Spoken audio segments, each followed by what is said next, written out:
নমস্কাৰ, স্বাগতম জনাইছোঁ মোৰ ইউটিউব চেনেললৈ। আমি আজি আলোচনা কৰিম অসমীয়া কবি সাহিত্যিকসকলৰ বিভূষিত উপাধিসমূহ। অগ্নিকবি কমলাকান্ত ভট্টাচাৰ্য,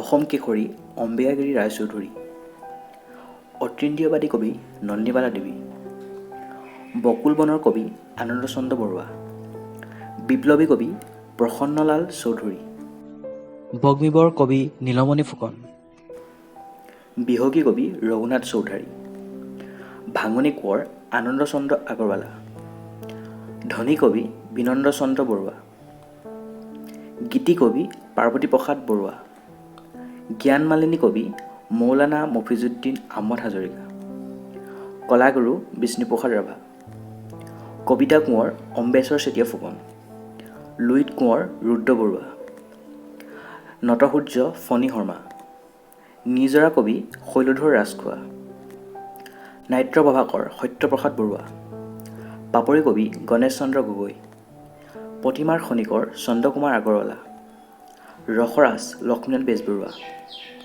ৰূপ কোঁৱৰ জ্যোতিপ্ৰসাদ আগৰৱালা, শেৱালী কবি ৰত্নকান্ত বৰকাকতি, সাহিত্য ৰত্ন চন্দ্ৰধৰ বৰুৱা, সুনীত কোঁৱৰ গজেন বৰুৱা, উপন্যাস সম্ৰাট ৰজনীকান্ত বৰদলৈ।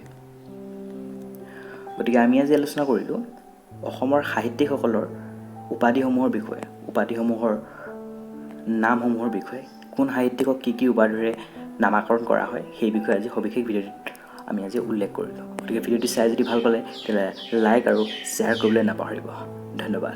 জয় অসম।